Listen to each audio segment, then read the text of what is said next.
Thank you all for coming.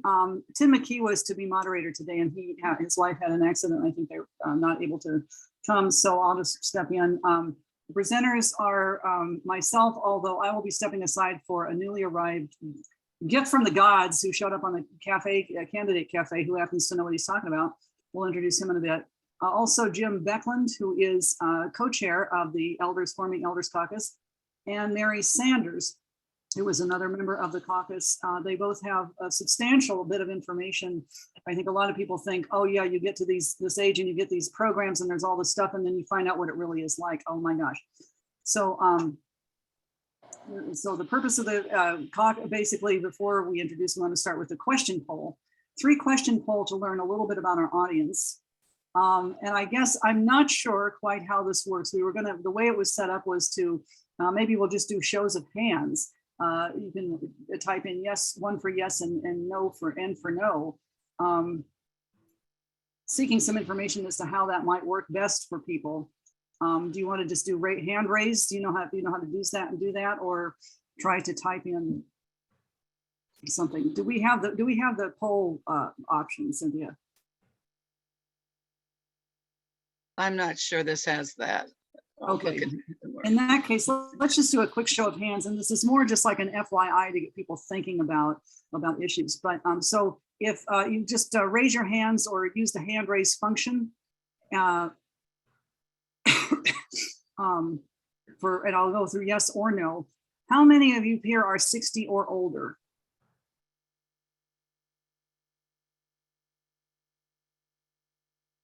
Keep going. Yeah.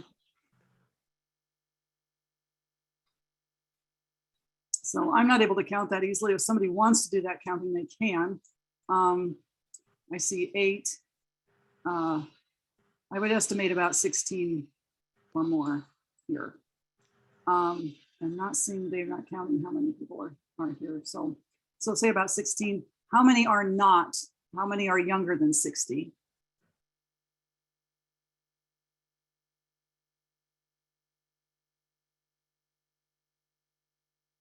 Nobody's saying anything, but I think maybe one. But yeah, I know some are younger than 60 here, but 34, 35. Okay, good. Yeah, our youth contingent here. How many have senior family members you worry about?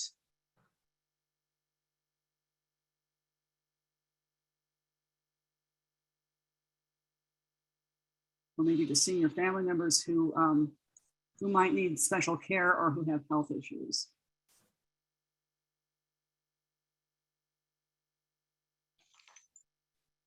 About 9. Okay. How many of you work with seniors in a professional capacity?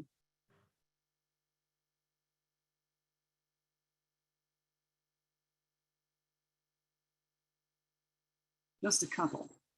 Not surprising. So basically, yeah, we can try to share later on. And I don't think this was set up to do the kind of polls that we wanted to do, Miriam. I'm sorry about that, but we got a good, most people here, I think, are 60 or older, but there's, I would say, a good third of the contingent are younger than 60. A good chunk have family members that they're older or worried about or have health issues, and then a couple work in a professional capacity. So to introduce our panel, Jim Becklund, who is from Michigan, will talk about, and I'll let him talk about several things that he's covering. But then Mary Sanders from Hartford, Connecticut will be speaking mainly about food insecurity. And then I and the new guy, Christopher and I gotta find his name, Christopher W. Vanderwalla. Now he's laughing. Okay, well, so anyway, we'll be talking about Medicare, on traditional Medicare and managed care plans and what a mess it is. And I do have some stuff to present, but what happened is that one of the candidate cafes, Chris had showed up, and during an off chat, they were griping about Medicare. And so I said, please come, because Chris knows an awful lot about this. Anyway, so only one person works for seniors. Okay, so Jim, briefly introduce yourself, tell us what you have to share. And by the way, if anyone has questions for the panelists, please put them in the chat. We'll answer as many as we can later in the program. Jackie, would you be, this is written into the script, I didn't make this up. Jackie, would you be willing to monitor the chat and write down any questions so we can try to answer them later? Will that work for you? She's been a behind the scenes person and publisher of a one-page daily photos and inspiration, by the way, from, and now this, if anyone is interested. Jackie, can you take those notes? I can kind of keep looking at them too, but. Yeah, that's something that I couldn't do. I told that before that wouldn't be something that I could do. I'm sorry. Okay. Well, what we'll try to do is just make sure I'll try to get them and others can try to help out too. And actually, if the room host could help out, that would be helpful. So that way we will have, if people want to ask questions, I believe the thing is we're going to have presentation, Jim, and then we'll have Mary's presentation and then mine and Chris's, and then we'll have time for questions and answers, hopefully. So Jim Becklund, why don't you take it away and let the room host know if you have something to share and if you want to be on speaker view. Oh, Diana Brown, thank you. Keep the chat questions. Okay. Jim Becklund, go ahead. Brief introduction. Go ahead and do your presentation. Thank you, Holly. Good afternoon, fellow Greens. I am Jim Becklund, co-chair of the forming Green Party Elders Caucus. Today, we're going to be spending some time talking about issues facing all of us, and especially how these issues affect the elders community in the United States. Can everyone hear me okay? Okay, sometimes my microphone doesn't work quite right. But anyway, who are the elders? We are people near or in retirement age, that is 60 years old or older. We have lived a full life, worked hard, and saved for the years when we can sit back and enjoy a comfortable lifestyle without worrying about anything but enjoying ourselves, our family, and our friends. These are commonly called the golden years. We have hoped that Social Security and the savings we have put aside would give us a comfortable lifestyle. In one of the richest countries of the world, everyone, and elders especially, are suffering through an affordable housing crisis, ever-expanding healthcare costs, and an ever-increasing inflation-driven cost of living.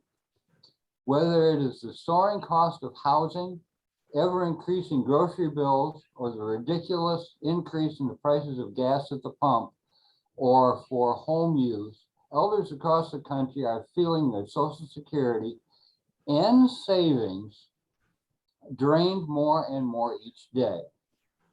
No one should have the choice between paying for medication, mortgage or rent, and putting food on the table. The latest Social Security adjustment for cost of living was 5.9%. Yet inflation has risen a whopping 9.1%. Let's look at three of the most pressing issues. First, housing and the ever-expanding gap between how much elders have and how much they must pay for housing. The average cost of buying a home is $383,000 in 2020. Today, it is much harder to afford the cost of purchasing and maintaining a home than most elders can afford with their retirement savings and Social Security. Although the average mortgage payment varies, the average payment is $1,600 per month.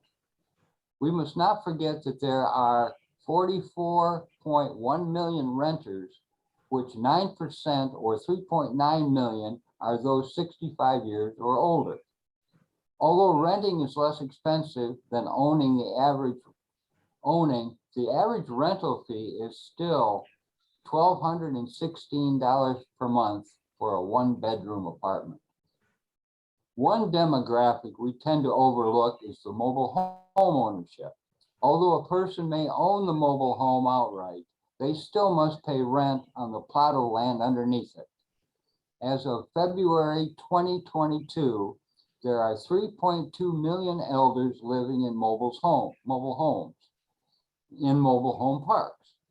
Since the beginning of the pandemic, park rentals have doubled or even tripled. One example is 75-year-old Virginia Rubio, who who has lived in a trailer park in Forks, Washington for nearly 30 years. For years, the rental on the property teetered around $350. Now it is shooting up to $1,000. What does a retired elder on a fixed income do to make the math work? People like Virginia are trapped in an almost impossible situation. It seems very unusual that renting has increased by 13.5% and inflation only 7% in 2021. Big corporations now own most of the rental property. We all know how zealous they are about their profit margin. The lack of affordable housing, thanks to the big corporations, has kept the low to middle income people in a constant state of serfdom. The system is rigged against the tenants to the point that housing is not a human right, but a commodity. Elders on a fixed income are ones who find themselves caught between a rock and a hard place. Next, we look at healthcare. We must all agree that access to healthcare is a human right. For most elders over 65 years old or the disabled, Medicare is the main source of healthcare. It wasn't until July 30th, 1965, that then President Lyndon Johnson signed into law the creation of Medicare and Medicaid, which now covers 60.6 million Americans. Basically, Medicare consists of three parts. Part A, paid for by the government, covers inpatient hospital stays, care in skilled nursing facilities, hospice care, and some home health care. Part B, paid by you, automatically deducted from Social Security, covers doctor's visits, outpatient care, preventive care, and medical equipment. Part C, paid by you, covers the remaining 20%. Parts A and B don't cover. Cost varies by plan, the individual chooses. There's also Part D, which covers prescription drug and varies in cost depending on the plans chosen. Let's briefly look at Medicare Part B premium costs. Part B premium costs have risen an average of 7.7% per year since 1996. The premium for 2022 is $170.10 per month. Part C premium depends on what plan you choose, but may run well over $200 per month. For elders on a fixed income, Medicare is very important to offset the ever-increasing medical treatment costs, among them just a simple stay in the hospital costing $13,600 per day. Lastly, let's look at the cost of living. Remember here that the average Social Security payment as of March 2022 is $1,536.94 per month. The average cost of living for a single person is $3,189 per month. For a family of four, it is $7,095 per month. We've already looked at the cost of homeowning and renting and the cost of healthcare. There are many other expenses elders face throughout the year. Home and renters insurance rates have gone up as much as $100 per month. Predictably enough, many insurance companies are moving out of state because of their high expenditures on claims due to climate change. Yes, climate change, no longer viewed as just an environmental issue. It threatens public health, the economy, and our future. Food prices have risen at a shocking rate since the start of the pandemic and the supply shortage associated with it. The average cost of food in the United States is $355.50 per month per person. The cost runs from $183 in Manchester, New Hampshire to a whopping $556.76 in Honolulu, Hawaii. This is where elders must make some tough decisions. Do I feed my stomach, or do I take the medications that keep me healthy or alive? Another thing that affects the cost of living are utility bills. These are only some of the things that we must pay each month. Think also of clothing, entertainment, and pets, to name just a few things. Looking at all these expenses, one wonders how elders can survive. Thankfully, there are subsidy programs for rent and food pantries offering food to the hungry. They make it a little easier. Unfortunately, elders are left out of the tax breaks that working families with kids get. We still have rent or mortgage payments to pay, groceries to buy, and utilities to pay. One last thing that truly is disturbing is poverty and homelessness in one of the richest countries of the world. As corporations and individuals gather billions of dollars for themselves, we have right here in this country a group often referred to as the invisible people. As corporations and these 37 million Americans who live below the poverty line, that is about 11% of the population. How shameful is it?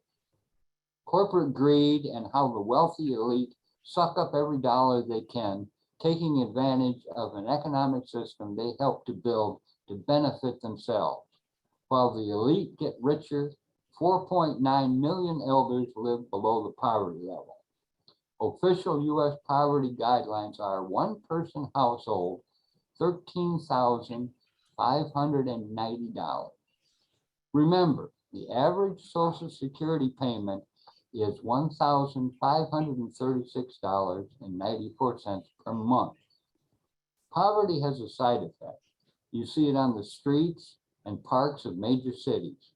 You see it under freeway overpasses, makeshift shelters and tents put up by the homeless. Of the 74.6 million elders in 2017, 33.8%, or 25,214,800, are either living in these tent cities, their own vehicles, or are in already overcrowded shelters.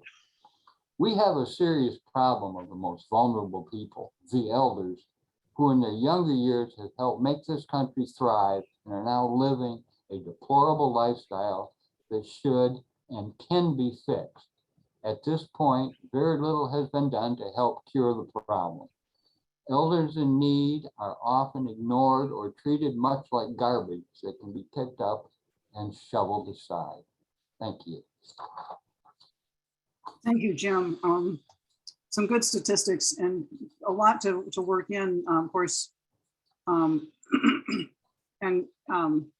what I want to do is here, we were going to have questions and answers at the end. Mary has a slide deck. She's on the phone, and I've asked her to send it to me so I can share the screen and use her slide deck, because it's more, obviously we want that to be used. But I'm wondering, there are a few comments I'd like to share, and then if there are a couple comments that Jim could answer to. David Strand mentioned median, I imagine, is lower than average. Do you have those figures? You were talking about average figures, and the median sometimes is a different thing. Did that crop up in your research? Yes, I looked at both the median and the average seems to fit more than the median is. That's why I went with the average prices. I didn't want to spend a lot of time explaining the difference between median and average, which would add more time than probably would be necessary.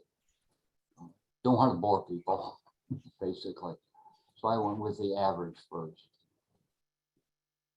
David, did that answer your question? If you can't speak, you just note in the chat or something. Wanted to mention a couple other comments. Christopher pointed out part Yeah, of that I was just going to say that does more or less address my concern. It's just most often, particularly when you're talking about any type of financial issue, the median is lower than the average, and the median would be what most people actually receive. Mhm, mhm. Thank you. So I'm looking for Mary. Mary, if you can send me those, send me that slide deck and I will. Yeah, I just sent them. Okay, I okay, just sent them out.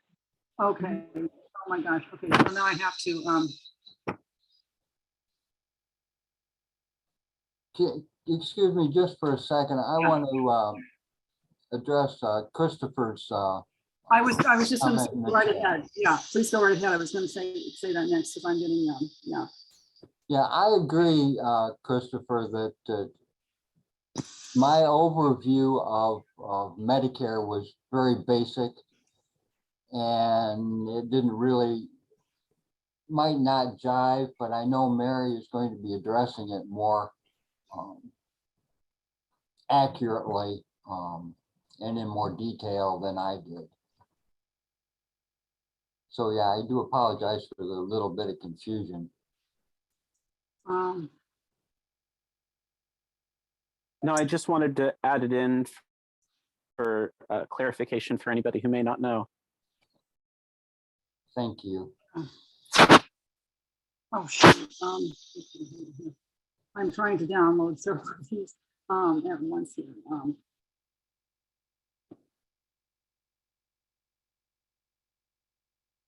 Okay, I think I've got them all. And so be forewarned, Mary, you may have to tell me to find a different, I'm not sure they're going to be in order, but I'll do the best I can with this. I think they're numbered. Not the ones I saw. Wait, let me try another thing here. I think I can do it this way. Anyway, the first slide doesn't come in until a few minutes Okay. from now. Okay. Actually, I think I can, well, that's not gonna be great. Okay, so why don't you, what you do is cue me and I will share the screen. Yeah. So, yeah. I just want to mention too, Carice Cordero mentioned the dreaded donut hole for meds. That was another, surprise people got. So what I want to do now is we can go back to and ask questions after this is done. So thank you for your patience. So, so the next panelist is Mary Sanders. Please introduce yourself and then just let me know when you want me to screen share. Thank you, Holly. Yeah, so we're kind of regrouping. Like it was mentioned earlier, Tim was supposed to be our moderator, so I'm appreciative of Holly for stepping up in that role. My name is Mary Sanders. I am from Hartford, Connecticut, and I have been an official member of the Green Party since 2016, when there was a big movement online called Dem Exit for the people who were disappointed with what was happening with Bernie Sanders. A bunch of us who were officially registered as Democrats switched our party affiliation and posted our new registration cards all over Facebook and Twitter to let the Dems know that we bid them adieu. So since then, I've run for office a few times. I've run for state rep, I've run for city council, and I have just been asked to run for Congressional District 1 against our 22-year incumbent here in Connecticut, John Larson. So the nominating meeting is next week, but they told me I could pretty much start campaigning. So I'm happy to do that this year. My topic is, what I wanted to speak about is hunger, because I worked at a food pantry for 17 years at my last employment, and from which I was laid off just a couple years shy of retirement. So that kind of threw me into an early retirement and put me on the other side of the aisle as far as a person who for 30 years offered services to the community at different nonprofits. I was now probably qualifying for services and needing services, because even though I had jobs that were paying in the mid 40s to high 40s, as soon as I stopped work, my income dropped to $16,000 a year. And now with the cost of living increases, it's gone up to about $18,000, $19,000 a year. So when it was just mentioned that the average cost of living is over $3,000 for a single person monthly. I'm like, well, I'm making do with at least a third less, because to supplement my Social Security, I'm also doing a little tutoring. I tutor Spanish, and so I can bring in a couple $100 a month to supplement my income. So I've long been involved in different types of activism around social justice issues, including police accountability, racism, affordable housing, the environment. I was part of Occupy Hartford with the whole Occupy Wall Street movement. And I've been around for a little while. Most recently, I've been working heavily on peace issues, organizing petitions and trying to meet with legislators here in Connecticut. You know, Connecticut, the big weapons manufacturer. So trying to get them to retool the machines and think about sustainable industries and getting away from that war economy that we're also hooked into. So I received numerous mailings during the month, and one thing I received lately was from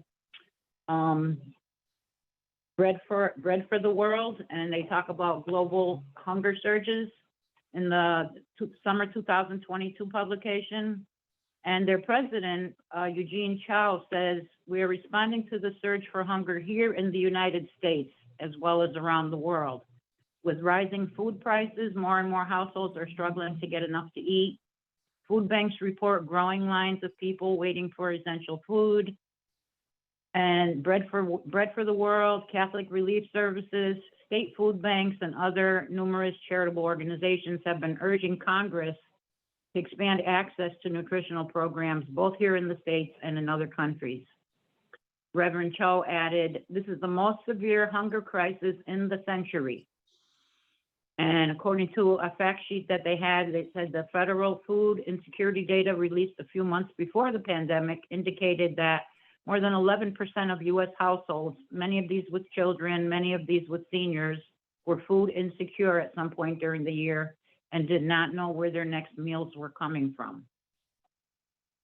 I received a mailing from the End Together Foundation, which is an organization that helps people lift people up out of poverty, and got the information for slide number 1, Holly, if you can put that up. Okay, yes, I think I can do that. So, your screen, okay, hang on. And it just talks about some of the reasons for poverty, and the reasons are as diverse as the people facing it. Now, I'm not going to read everything that's here, but you just call your attention to the different line categories, if you can see that on your screen. Can I butt in one thing? I believe these slides are going to be made available afterwards. Am I correct? You can send them in, and if anybody wanted all the details, I can get them. They have already been posted on along with the workshop Zoom link. Okay. I noticed that when I looked earlier that the people already had access to the slides, so some of you, may have already downloaded them. But they're talking about things like chronic unemployment, which includes some people that may be overqualified for jobs that are being offered as seniors after many years of working, in professional positions. So all of a sudden they're out of work and they have to readjust, like I had to, or for others, poverty is all they've known all their lives. Addiction and trauma is another category. Debt, which I'm sure a lot of us seniors know about, especially medical debt. Family breakdown. And when people talk about family breakdown, or there's a lot of emphasis on single parent households, but there's not I don't hear a lot of discussion about seniors who all of a sudden are alone as a one-person household, where they had 2 incomes for so long, and their spouse either leaves or dies, unfortunately, and then the person who's left behind has to take care of all the expenses and get used to living with only 1 income. And then, of course, educational failure, people who hadn't had enough educational opportunities or training opportunities. And then they pose the questions: how would your life be altered if you were affected by any of these categories? And then I added the question: how many of these do you think cause poverty for people over the age of 60? And I had requested that people, type that into the chat, but we're not gonna take the time to do that because I think we're already running a few minutes behind. So maybe we can talk about that later. People have different concepts of what causes poverty across different age groups.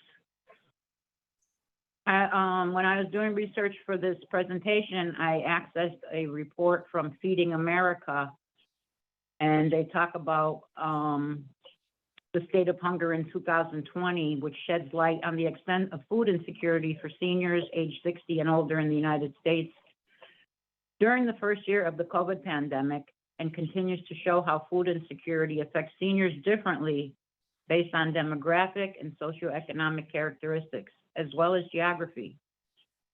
For seniors, obtaining adequate nutrition can be especially important to support healthy aging, but can also be challenging due to some limited financial resources, declining health, and mobility. So what causes food insecurity? Food insecurity is a complex issue that usually doesn't have one particular cause. Food insecurity that seniors face are due to different factors that make it also difficult to access the resources that are available to meet their basic needs. That includes poverty resulting from living on a fixed income. And like we said, for some, this is all they've ever known. For others, it comes later in life after retirement, death of a spouse, or other loss of income. Food insecurity rates are significantly higher for adults with incomes less than 2 times the poverty line. Some other factors include social isolation, chronic or acute health conditions, high healthcare expenses, lack of affordable housing, systemic racism, and racial discrimination. Holly, can you put up slide 2? Is that it? Okay. Mhm. So slide 2, I'm not going to read all of this to you. You can look at it in your own time, but I just wanted to look at the trends graphic at the bottom of the page for a minute so that you can see how food insecurity has fluctuated slightly through the years, but has been on a steady rise. And recently has been higher than even during the time of the Great Recession. So there you can see the trend there. In a nation known for its wealth, too many older adults don't have enough food to eat. Roughly 5.2 million older Americans faced food insecurity in 2019, before the pandemic hit, and even more so after. When the COVID pandemic hit, many older adults were not able to access food or were food insecure. This was the result of factors like income loss, fear of leaving the house, lack of help with grocery shopping and transportation. For some, it was a scary but temporary situation. For many others, sadly, it's their normal. But what does food insecurity mean? I looked up the definition with the Department of Agriculture, and food insecurity is defined as a household level economic and social condition of limited or uncertain access to adequate food. In simple terms, food insecure older adults can't rely on getting enough food to lead a healthy and active life. When older adults are at higher risk for food insecurity, they're certainly not alone. More than 38 million Americans of all ages were food insecure in 2020. The Department of Agriculture defines 2 degrees of food insecurity. Low food insecurity refers to people who lack dietary quality and variety and may not be able to buy all the foods they enjoy and need. However, they don't necessarily eat less than they need, just have to make different choices. For example, an older adult with low food security might depend on some inexpensive and unhealthy food items and eat these foods repeatedly. Their diet may be heavy in unhealthy processed foods versus nutrient-dense foods that cost more, such as fruits and vegetables. And the other category is very low food security. If a senior is experiencing very low food security, they eat less than they need nutritionally. They regularly skip meals or eat very small portions to stretch their budget further. What's the difference between food insecurity and hunger? Food insecurity isn't the same thing as hunger. While food insecurity focuses on lacking access to adequate food, hunger is a physiological condition. Someone who is hungry doesn't just experience a rumbling tummy. They might suffer from serious discomfort, pain, weakness, even illness due to being involuntarily without food for an extended period. Although food insecurity and hunger are not interchangeable terms, they are closely related. Older adults with very low food security often face the real risk of going hungry or eating foods that are not nutritional. Now we'll look a little bit at the demographics with slide number 3.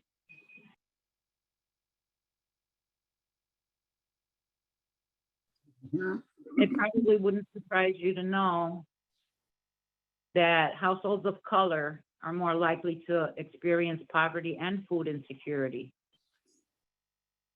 Food insecurity has negative effects for individuals across the age spectrum. I know that you know the information on the slide is quite small, but you'll have it after, and you can look at it adequately.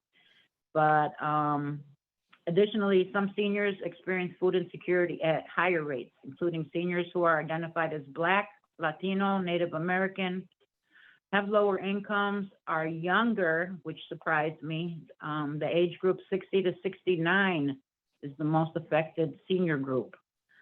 Those that have a disability and those that are renters. And so if you add up all those, you know, if a person happens to fall into multiple of those categories, their rates of food insecurity are going to be much higher. As a matter of fact, the food insecurity raises to over 20% for those between the ages of 60 to 70, and then drops a few percentage points between ages 70 to 80, and decreases even further after that. So that was a surprise to me when I got this report. I just thought all seniors were experiencing food insecurity, but it happens to be that 60 to 69-year-old group that is most affected. So we have to kind of figure out why, people are accessing programs later. Are more people going into assisted living situations where they don't have to worry about their own grocery shopping? This decline may be due to more aging populations accessing programs like Meals on Wheels, or, like I said, living in assisted living situations. All right, so let's take a look at which states are most affected. On slide number 4, we see the geography of senior hunger. So even though some states are doing better than others, all are affected by one or more of the 7 measures of health, income, and opportunities that are highly correlated with food insecurity. The hungriest states, the terminology they used in the report, the hungriest states include Alabama, Arkansas, Kansas, Kentucky, Louisiana, Mississippi, New Mexico, Ohio, Oklahoma, Texas, and West Virginia. Food insecurity rates varied considerably by state, from 7.8% in New Hampshire to 16.8% in New Mexico. So which seniors are the most affected? Just to sum it up a little bit with slide number 5. In a new United States Department of Agriculture report indicated that African Americans have not made progress in food insecurity in the past 2 years like some other groups have made, and that food insecurity has not fallen below a pre-Great Recession level. Food insecurity among African American households is nearly double the national rate and triple the rate of white households. In addition, food insecurity among Latino households is double the rate of white households. The senior population is growing. Most of us in our 60s are looking forward to already trying to enjoy our retirement. Instead, many of us are struggling because of food insecurity. Seniors make up almost 13% of the United States population, and the number of those seniors living below the poverty line is close to 4 million. Is this how we want to treat our beloved parents, grandparents, and elders, and what should be their golden years? The number of seniors experiencing hunger increased dramatically in the past 10 years. If this trend continues, seniors who are hungry will increase by 50% by the year 2025. In 2040, there will be 79 million seniors in the United States, baby boomers who are retiring and aging. This generation has the potential for many among us to be going hungry and not meeting their needs. Now we'll look at the impact on people's health with slide number 6.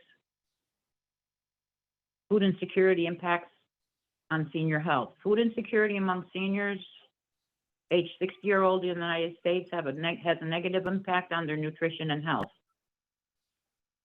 Poor health can be both a cause and consequence of food insecurity for seniors. I don't know if there's a way to post that instead of horizontally, to put it vertically so they can see those numbers or not. Anyway, for example, disability and disease contribute to employment instability and income challenges. Additionally, inadequate nutrition can increase the negative effects of disabilities and chronic health conditions. You can see some of the percentages. I was really surprised with those percentages. I didn't realize it was that high. National Health and Nutritional Examination Survey that was conducted provided information about food insecurity and its health and nutrition implications for seniors. Findings showed that food insecure seniors consume lower quantities of key nutrients such as iron and calcium compared to seniors who are food secure. In addition, among the senior population, food insecurity is associated with an increased risk of developing negative health consequences such as depression and asthma. So it affects mental health as well as physical health. Food insecurity is associated with worse nutrition and health outcomes for seniors regardless of race, ethnicity, age, gender, education, and marital status. But obviously, if people have, fall into some of those categories we mentioned earlier, it's going to be have much more of an effect on them, because traditionally a lot of these groups are underserved as far as getting health care, as far as living in an apartment that is safe. For example, I'm in a 6-family brick building. It's very hot in my apartment, and we're all trying to survive here. And it's Hartford. Well, obviously that's the capital city, and I'm not in a residential area. So they say it's usually hotter here than it is, in residential areas. That's another topic we might talk about in the future, how the heat is affecting us all. So seniors have unique nutritional needs, and not having enough wholesome food to eat can create harmful health effects. Food insecurity has been linked to lower nutrient intakes.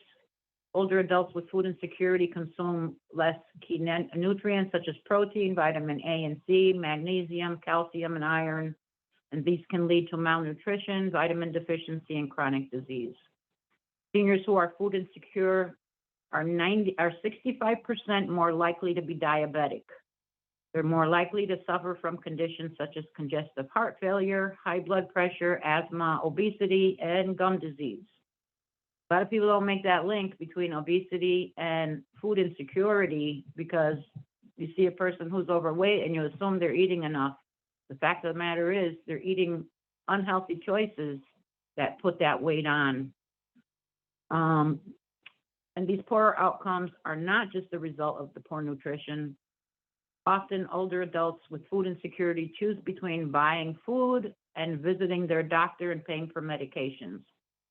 So it's all related. The constant worry and uncertainty associated with being food insecure can also take toll on a person's psychological well-being. One of the studies showed a clear connection between food insecurity and depression. And the same study demonstrated that food insecure households were at the highest risk for stress and anxiety. I attended a workshop the other day on mental health and food insecurity, and although that's not in my presentation, which was already prepared, they stated that people who have these mental health conditions and are experiencing food insecurity are less likely to seek the resources they need because of their depression and anxiety. They won't go to a food pantry. They won't go sign up for SNAP. And I know I'm running over my time, so I'm going to try to wrap this up. There are a variety of programs to help support seniors as they age, and many of them included, are specifically designed to provide nutritional assistance. The SNAP program, Supplemental Nutrition Assistance Program, formerly known as food stamps, continues to be the first line of defense. And there are other programs, the Commodity Supplemental Program, the Emergency TFAB Program, Child and Adult Care Food Program, but a lot of these are hard to access. When I first lost my job, I did sign up for one of the Commodities Program, and I was very disheartened to learn that in the whole city of Hartford, there is one distribution site, which is on the opposite side of Hartford. That cost me $15 or $18 to get to in an Uber, which really kind of made it not worthwhile to go pick up the box of commodities that they were passing out, unfortunately. Since I started tutoring on the side, I have not been in such a dire need, but I know what it is like to be there. We have one final slide, and that is about the SNAP program. If you are having trouble affording healthy food, if you know of an adult that is in need of help, there is help available. One of the most common solutions to food insecurity is the United States Supplemental Nutrition Program, SNAP, which is needs-based and helps eligible adults buy the food they need to stay nourished. I believe there's around a $200 a month allotment for one single person.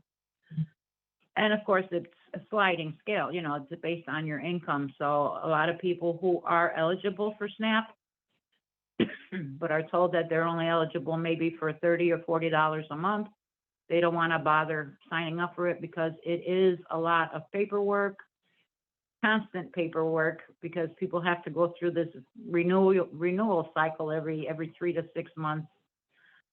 So there is information there, and you can check these programs out. In addition to SNAP, there's the Senior Food Box Program, the Senior Farmers Market Program, and the Emergency Food Assistance Program, which is usually administered through the food pantries and also at some senior sites. So check your eligibility, and when you're ready, and there's a confidential screening tool, at benefits checkup link there that's in the on the handout, and see if you qualify. If you do, it could be life-changing. It could mean a couple $100 a month in food for you. And I hope I have not gone over my time too much. If you have any specific questions, I'd be happy to engage with you. Put your question in the chat. And I think that's it. Thank you, Mary. Really good, good statistics, and a number of. It's interesting that I've seen in the chat a number of complaints about food banks and services going down. In my city, actually, is possible to get. There is a need, and it's a problem is the need and the amount, but the service is actually good. There are a couple of places where you can get free meals and seconds and that stuff. But more and more people are having to rely on that. And I can tell you, for 30 or 40 bucks for SNAP, that can go a long way if you're buying potatoes and broccoli and onions and stuff. But I wanted to comment just before we go on. You mentioned this, the strangeness about the 60 to 69 demographic as opposed to older. I bet I know what the issue is, because I've noticed this too. It's not just your age group or generation, but it's where you fit. And then among the boomer generation, the older ones, there were not that many people around. There was a lot more stuff available especially at that time, in this country. And as the younger half of that came up, all the time I was in school, it was always overcrowded. There was too much, we had huge classes. They hadn't prepared for how many people. So it was the most underemployed generation, or part of a generation. But there was also a big backlash against consumerism and materialism, so nobody really cared. You could always get a job at the post office and live. So, you didn't have that to deal with. But I do think it's important to realize in certain parts of a demographic, you may have some significant differences. So we have some comments here in the chat we could look at, or if there are any questions here that people would like to ask Mary. Otherwise, I'll touch a couple points and then I'll get to my part of the presentation here. Any questions offhand for Mary? I think we had a poll question actually after this about, how many people Okay. personally Okay. All right. worried about food, or either themselves or somebody they care for, somebody in their family. Yeah. How many of you have either personally or know someone who's had struggled to have adequate, healthy food every day? Raise your hands if you are food insecure, or let's see, raise your hands if you need help yourself, or you know somebody who needs to be. Let's see here. Maybe about a third of the people here. I know there's more than that because I know that some of you have stuff, but anyway, also want to mention one other thing here, a couple of things.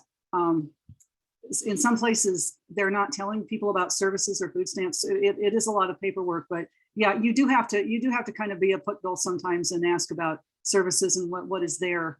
I just happened to find a brochure, at one point. It wasn't, in this case, it was just oversight, but sometimes as Cynthia mentioned, sometimes they don't, she said they don't understand, they don't advertise it on purpose. They won't let seniors know, which is too bad, because sometimes those are the ones least able to get any other means of support. Personal needs items, another one. I see Diana had mentioned all seniors are eligible for the Affordable Connectivity Program for a free cell phone and or tablet. You must use the cell phone at least once a month to continue.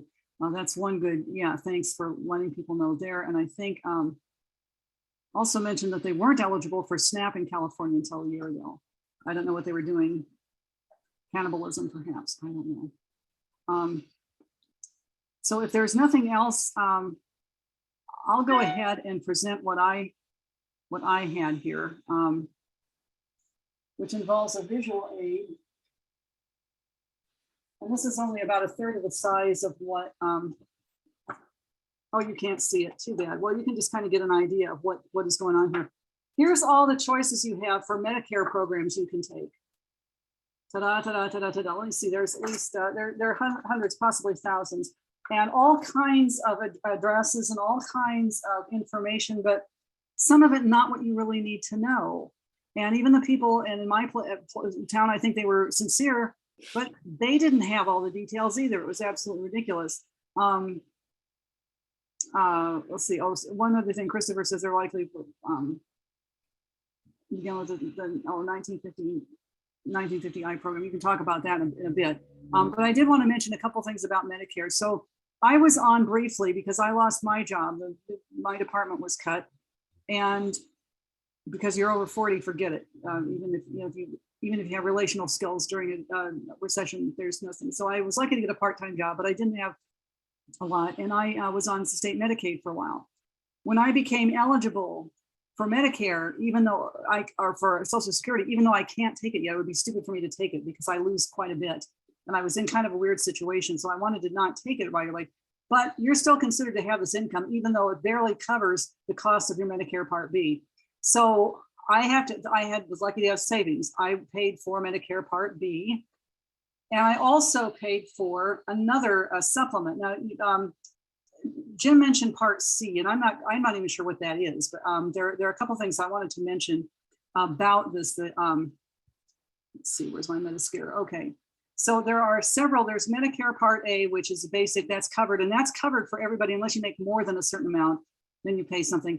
Medicare Part B, there's premiums for outpatient care. CHIP program pays for very low income. If you have any Social Security, you don't qualify, and it will be taken from your Social Security check, whether you like it or not.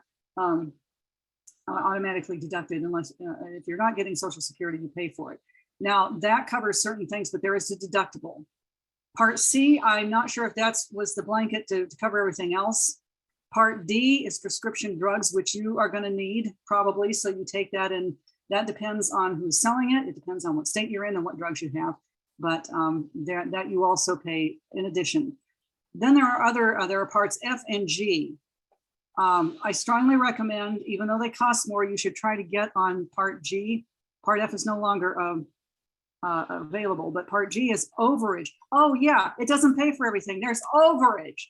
So, fine, but then you may be stuck with more of a bill. So Part G covers that overage. It's very important to have that. Part F, which I got in by having a birthday about a week before the deadline, they dropped it, but that also covers the deductible. But you want to ask about the overage, honest to God, and then even with that, because somebody didn't program something correctly in the electronic record, there are certain things that, at least one cat parasite that for the test for which is not covered. So you might have to pay out of pocket. So there are these things that you think, oh, well, yeah, Medicare, great, everything will be covered, or maybe you can pay a bit of a premium, but no, that's not it. So there's that, but I wanted to just share before I get to Chris Vanderwall, because he had a lot more information than I did. But thanks to Jackie Devon, though, there's this guy called The Lever, Russell Brand, who's kind of a loudmouth in a good way, and he has a video called "If This Isn't Corruption, What Is?" He noted the costs for Medicare. Joe Biden announced the highest Medicare premium hikes in history, and he complained there could be no lower payments due to legal and operational hurdles, which is basically the corporations having everybody over a barrel. Does funneling profits to private insurers, the same insurers who donate millions to the presidential election campaign, have anything to do with it? Donations to Congress members' campaigns from private insurance during the 2020 Biden campaign, $4.7 million, which isn't all that much actually when you consider them. But no, that's what they paid into the campaign. Since taking office, they've expanded involuntary REACH programs and continued to promote the Advantage programs, which I'll mention in a moment. Your money, all of us are paying taxes. Elders are paying more, but we're also paying taxes, and everybody's paying taxes into Medicare premiums. The Advantage plans are contracting with private insurers, and some of the supplements also through private insurers. So they're funneling public money to private insurers. Basically, we're paying taxes to these companies. Let's see. It's never spelled out, including the senior services counseling. They may or may not push Advantage plans, mainly because of lower cost. Advantage plans cost a lot lower to start with. And they do offer some things like glasses, prescription glasses, which are not covered by Medicare, and some dental plans, which are also not covered by Medicare. The problem is they can cut you out. They might not cover everything, and you might be left out, and it will be harder and more expensive to get into one of the other programs once they cut you out. It also raises the taxpayer in general cost because everybody has to support that. So they said 8.5% hike in payments to private Advantage plans insurers next year. United Healthcare, CVS, Aetna, Anthem. One of the things they're notorious for, they inflate by making people look sicker than they are, but then they deny them care. Now, I know people have Advantage plans that work well. And so some people are lucky, but you do need to be aware of it. Those things, they're not bound by some of the federal chains that the other supplements are. So they can change when they want. Also, depending on where you are in the country, if you're from West Virginia, too bad, because everybody there has black lung, whether you have it or not, you're still affected by those premiums, and you're going to pay more than anybody else. Advantages have to pay profits to investors, something that we here understand. So we're paying profits to investors, unlike traditional federal Medicare, where so these Advantage plans do have an incentive to limit care. I wanted to mention, let me see, a couple other things here. According to the Journal of American Medical Association, nearly half of all new brand name prescription drugs launched in 2020 to 2021, more than half of those will cost about $150,000.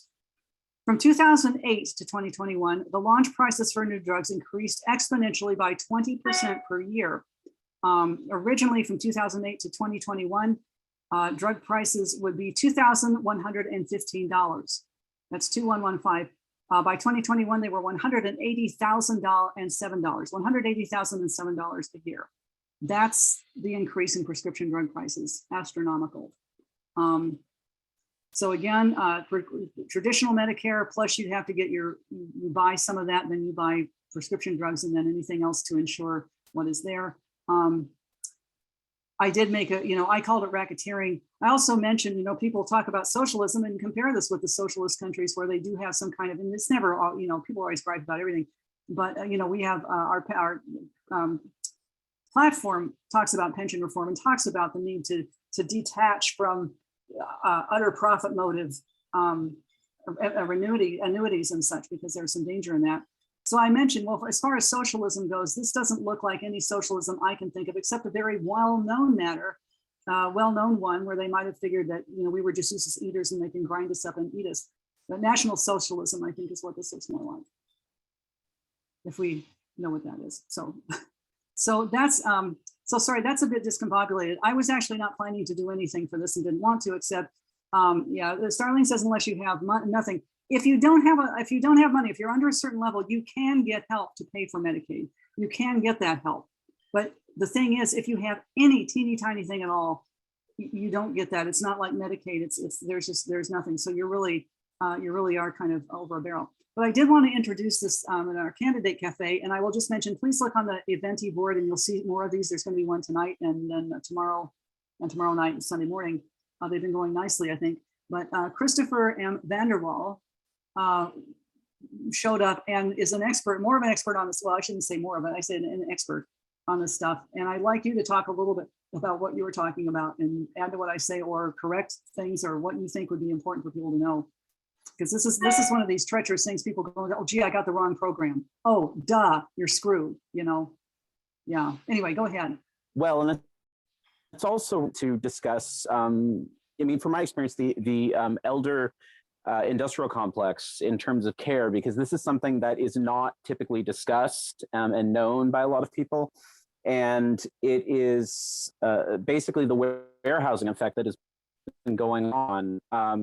And I went through it with my parents, particularly my mom, and watching so many people trapped in these facilities who were in many cases forced into them, because DHS or somebody else labeled them as being dementia or something else, and as opposed to trying to help them have in-home care and things like that so that they can still maintain their life to some degree. One person I met was actually Canadian, and they were forcibly trapped in the facility my mom was at. It is horrific, and it is not something that is typically covered. Another point to mention is that when it comes to Medicare specifically, I know, at least on the mental health side, that many don't want to cover it. And the only way, like say in Oregon, for example, when you go into a specific facility, so for example, if it's Good Samaritan, or sorry, if it's a Legacy, or if it's Providence, or if it's a Seventh-day Adventist or one of the others, you'll have to join their particular form of Medicare if you want to receive treatment. And part of that is because Medicare normally has codes that they can based on like what medical issues you have. And so the billing is very, consistent and universal. There's laws that specifically focus on that.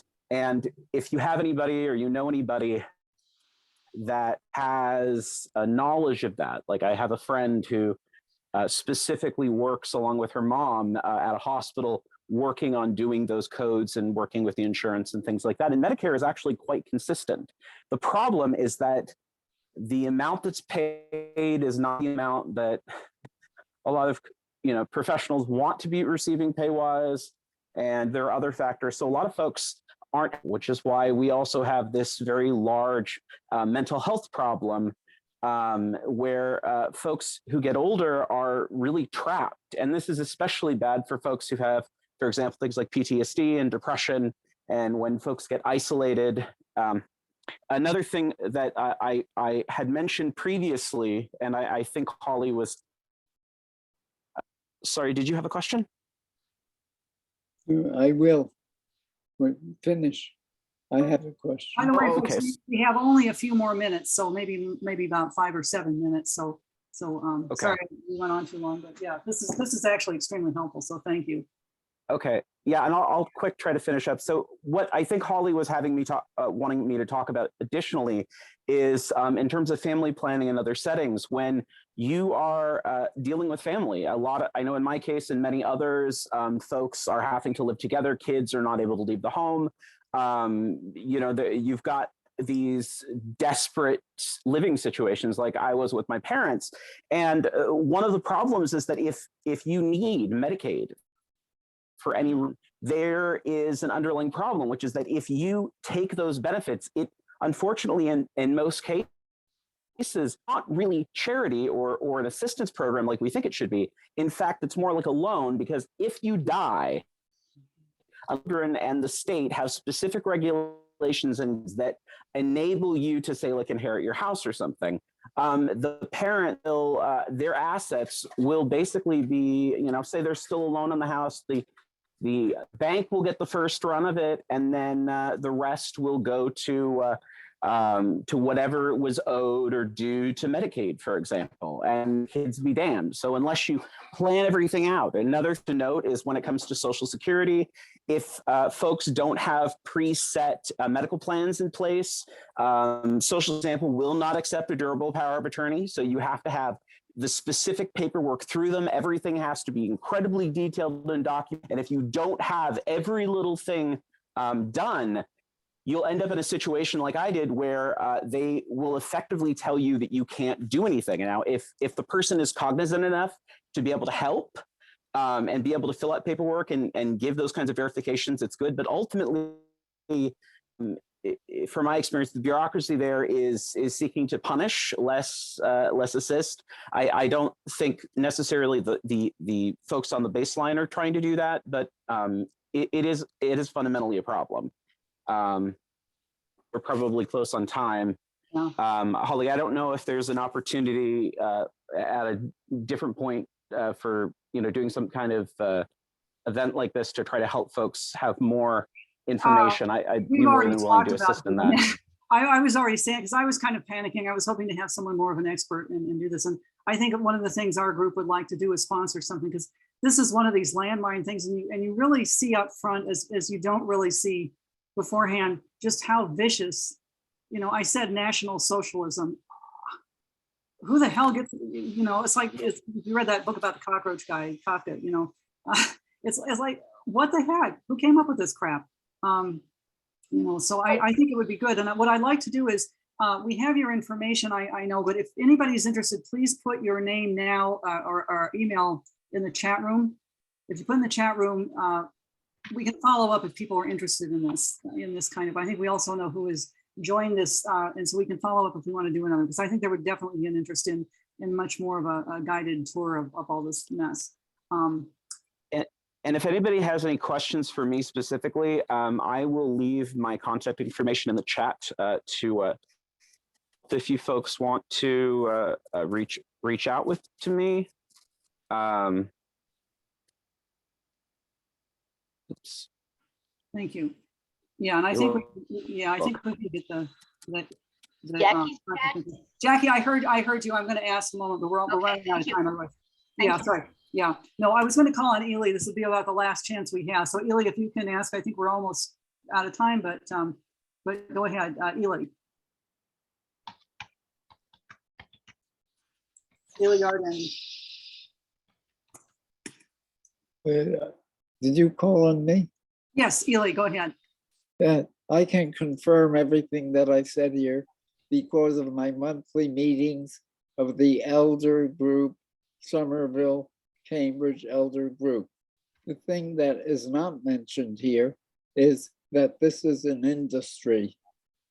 The AARP is exploiting the older population to do a brainwashing job, telling them that they can no longer participate in running for office because then they will stop being a lobby. That's one form of exploitation.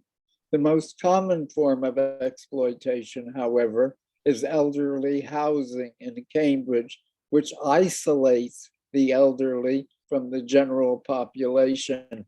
That is one of the psychologically one of the most stupid, destructive things that can be done. It is reflected within the party and the behavior of younger people coming into the party, and it's present in several chapters.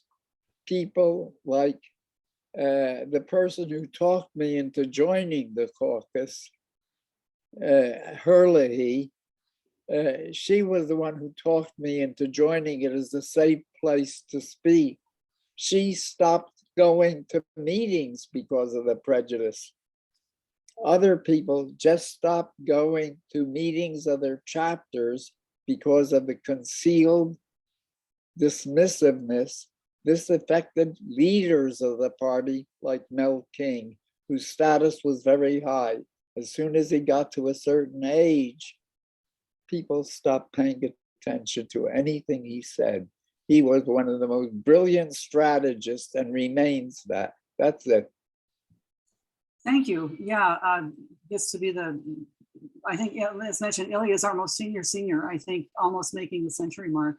So that's, I do see one more thing. Lisa Taylor asked, can you suggest alternatives to AARP?